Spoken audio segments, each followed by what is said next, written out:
Hola, ¿qué tal? En esta oportunidad vamos a hablar sobre la probabilidad.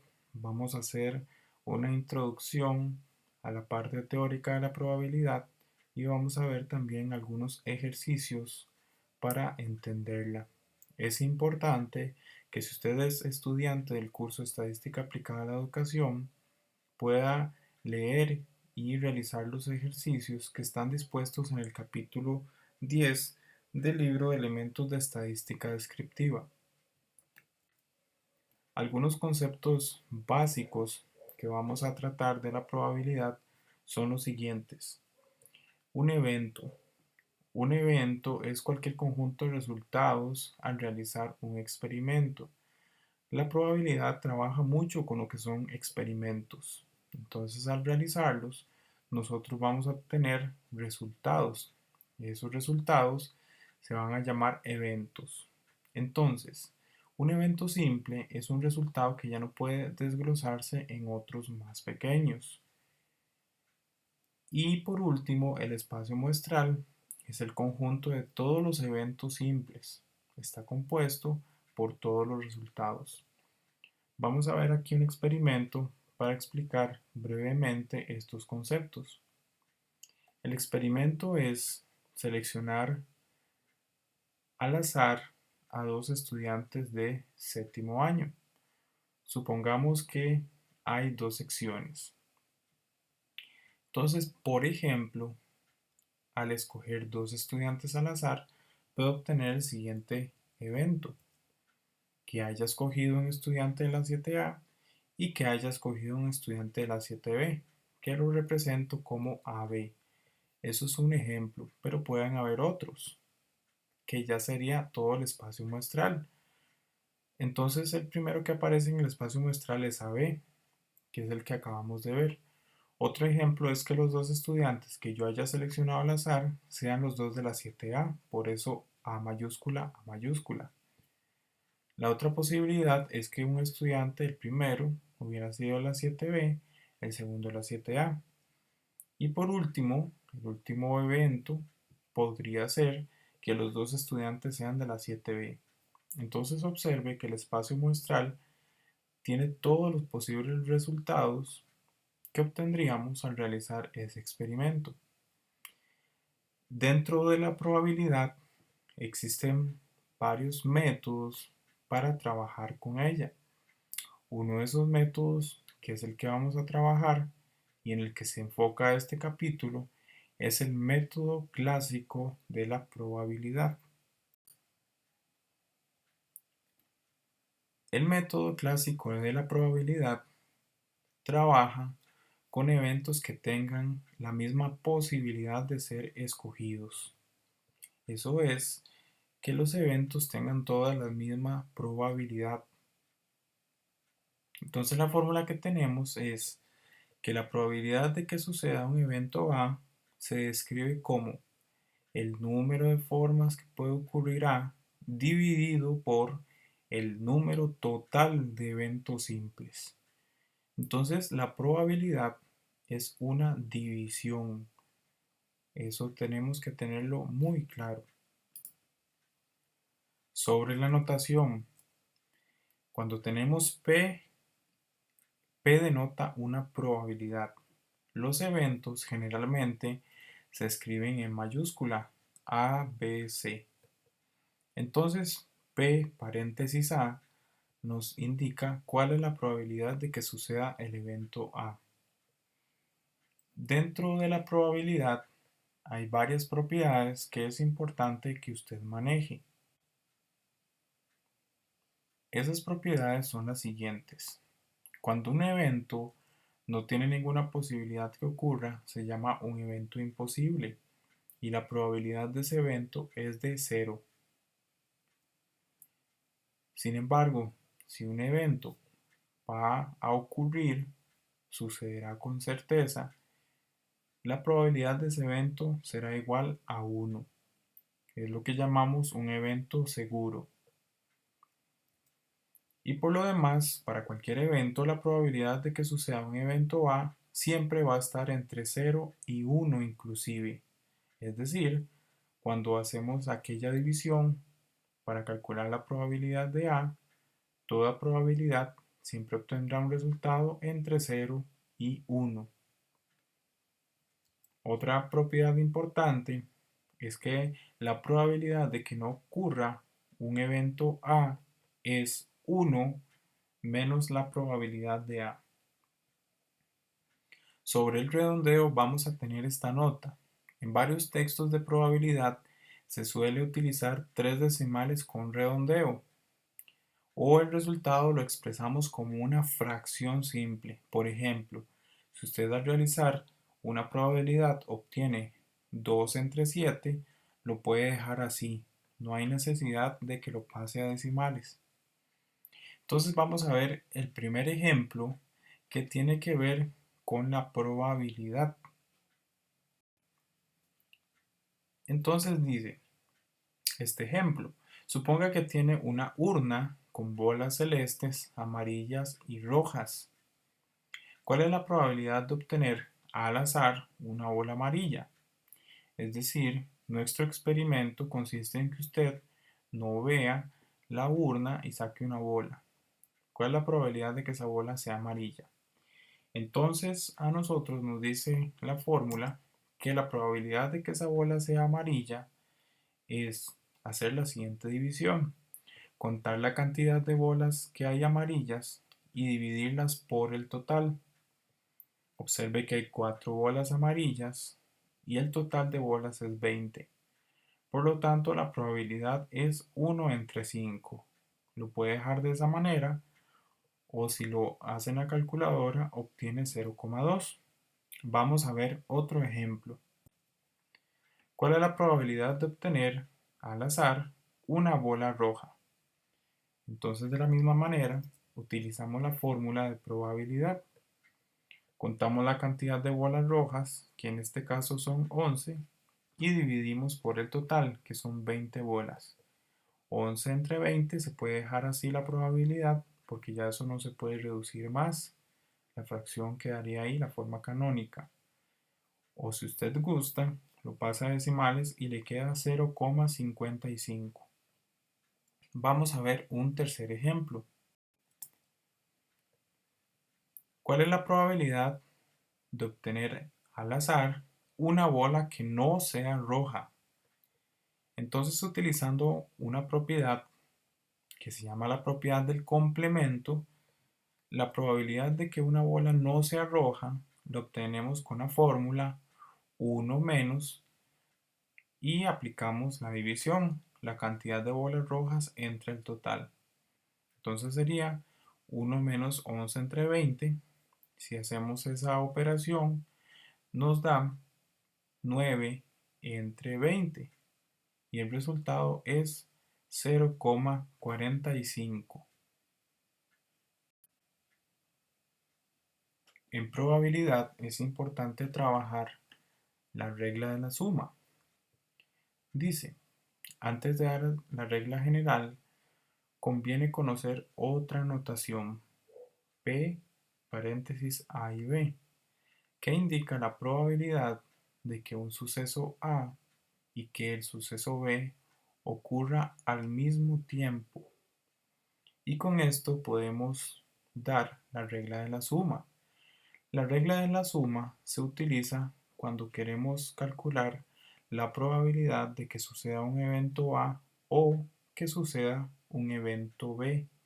Entonces la palabra o es clave para utilizar la regla de la suma, y que dice que la probabilidad de que suceda A o B es igual a la probabilidad de que suceda el evento A más la probabilidad que suceda el evento B menos la probabilidad de que sucedan A y B juntos. Una idea intuitiva que podemos utilizar para entender bien la regla de la suma es la siguiente.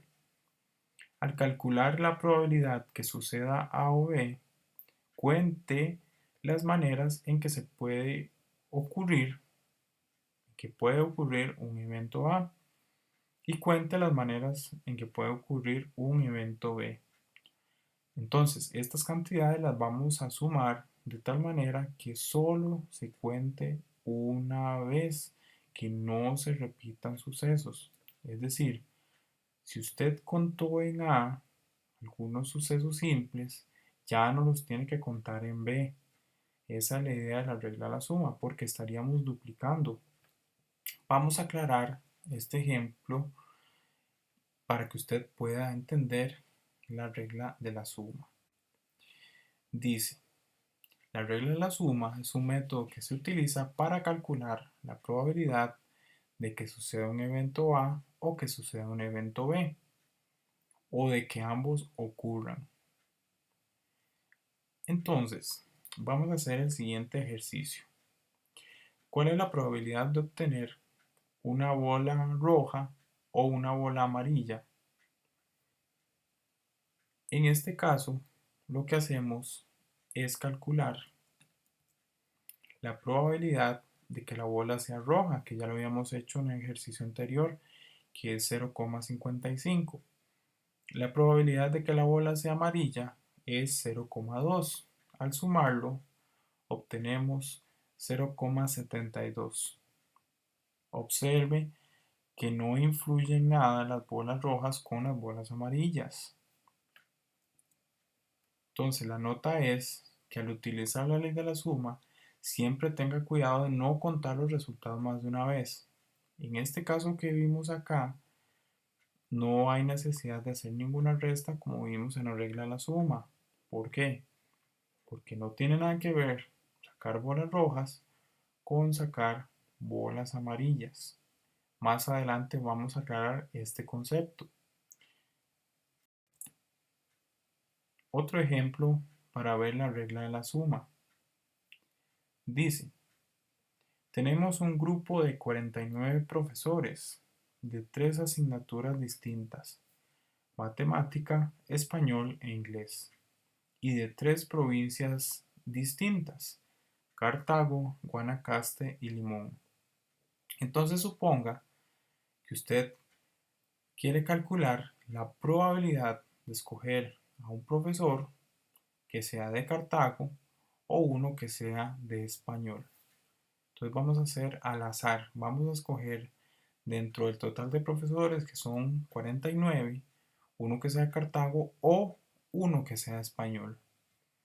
Entonces, ¿cuándo se va a cumplir esto de acá? En el momento que ya usted tenga uno de Cartago o uno de español, ya usted va a tener la respuesta. Entonces, vamos a hacerlo sin necesidad de la fórmula. Vamos a hacerlo de una manera intuitiva y después lo vamos a hacer con la fórmula. Entonces, sin necesidad de fórmula, ¿de cuántas maneras podemos escoger a un profesor de Cartago? Entonces, la cantidad de profesores de Cartago son 27. Entonces, la probabilidad de que el profesor sea de Cartago sería 27 entre el total, que es 49. ¿Y cuál es la probabilidad de escoger a un profesor de español? Vean que tenemos 11 profesores de español. Lo que pasa, y ahí es donde vienen las notas, la alerta, es que si nosotros contamos a los 11 profesores de español, ya ahí estamos contando a los profesores de Cartago que habíamos contado anteriormente. Entonces lo que decía la regla es que no los cuente porque ya usted los había tomado en cuenta anteriormente. Entonces, de los profesores de español, que son 11, quitemos a los de Cartago porque ya los teníamos anteriormente. Entonces nos quedan únicamente 4.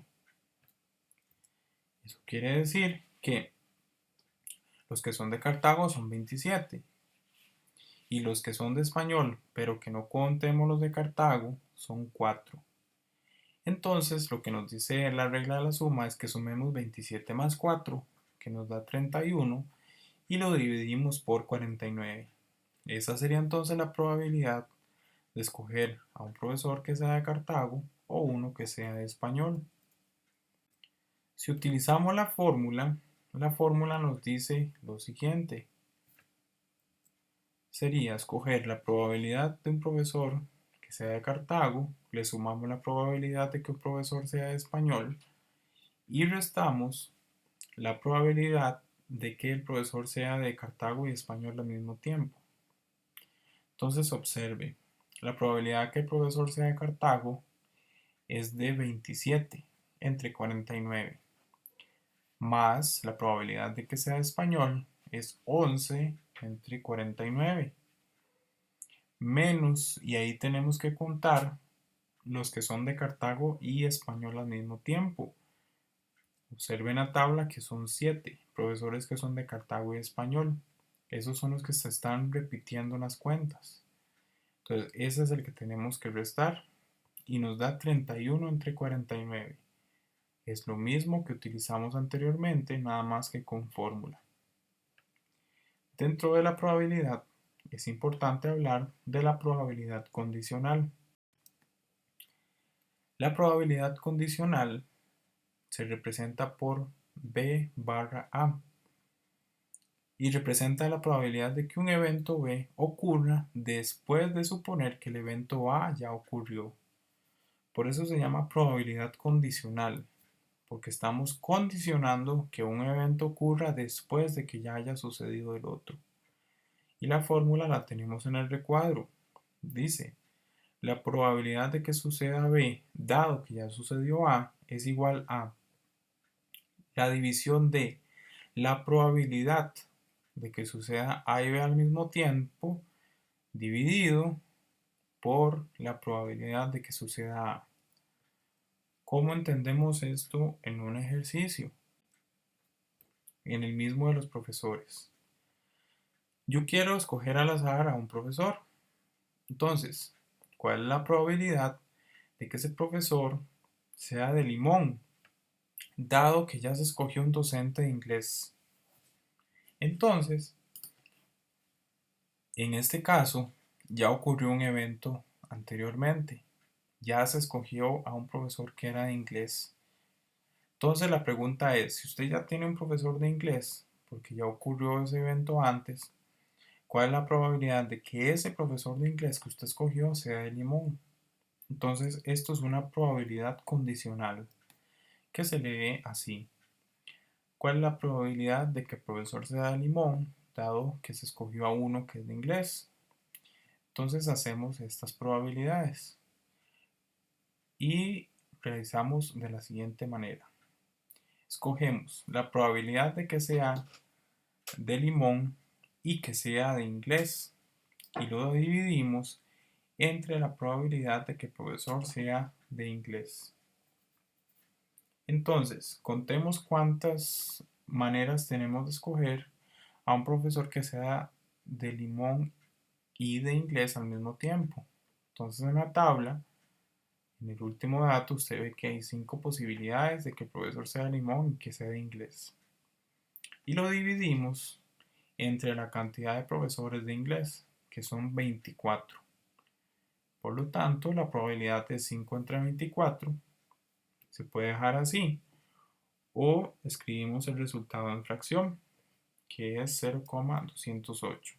Observe el 5 donde estaba, que el 5 es la cantidad de profesores de Limón y de inglés al mismo tiempo. Otra regla importante es la regla de la multiplicación.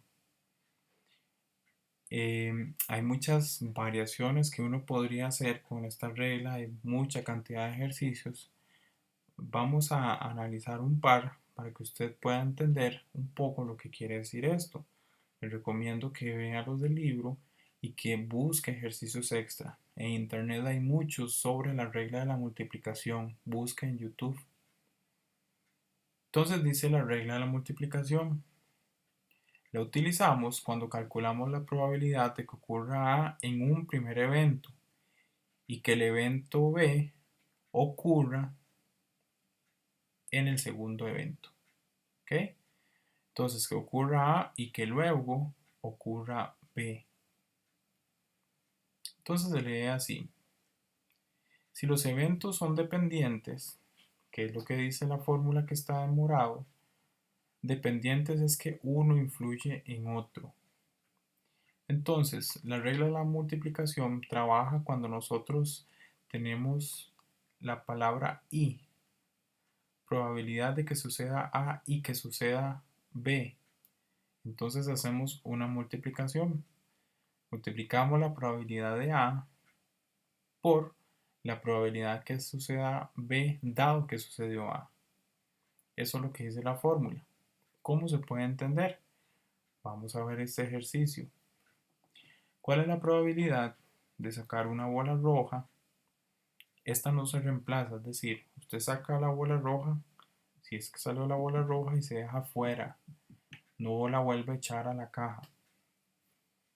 Y luego una amarilla, es decir, ¿cuál es la probabilidad de que usted saque una bola roja y después vuelve a meter la mano y saca una bola amarilla? Entonces sería así. Utilicemos un poco el sentido común. ¿Cuál es la probabilidad de que en el primer intento la bola sea roja? Entonces, como lo vimos, nosotros contamos las bolas rojas y lo dividimos entre el total. Teníamos que las bolas rojas son 11 y lo dividimos entre el total, sería 49. Vamos a utilizar la regla de la multiplicación en este ejercicio. Suponga que usted tiene 49 profesores. Además, suponga que esos 49 profesores se encuentran en un aula. ¿Ok? Entonces, suponga el siguiente ejercicio. ¿Cuál es la probabilidad de escoger al azar a un profesor de inglés? Entonces, usted llama al profesor, verifica si es de inglés y le dice que vuelva a entrar al aula.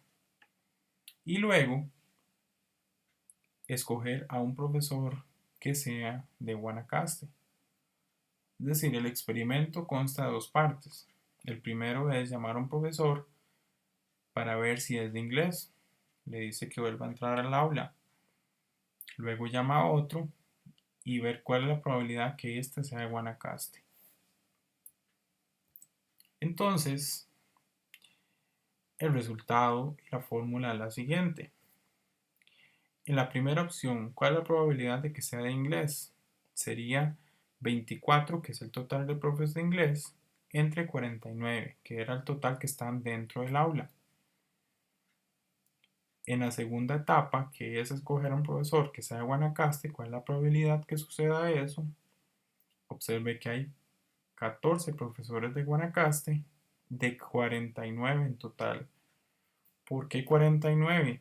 Porque le habíamos dicho al profesor que salió anteriormente que volviera a ingresar. Entonces tenemos un espacio muestral, tenemos una cantidad de 49 profesores adentro. Si le hubiéramos dicho al profesor anterior que se quedara afuera, entonces en la segunda parte, para escoger al profesor de Guanacaste, ya no hubiera sido 14 entre 49, hubiera sido 14 entre 48. Entonces es importante que ustedes entiendan esta regla de la multiplicación, que vean los ejercicios y que los repasen. Hay otros conceptos que se mencionan en el capítulo. Sin embargo, estos son los más importantes que se destacan para que usted pueda realizar su prueba. Sin embargo, le sugiero que haga todos los ejercicios. Muchas gracias por su atención. Este es un tema, el de probabilidad, que requiere tiempo para ser estudiado, requiere que usted busque más ejercicios y que los entienda. Probabilidad no es un tema sencillo, sin embargo, con la práctica uno puede llegar a dominarlo. Muchas gracias.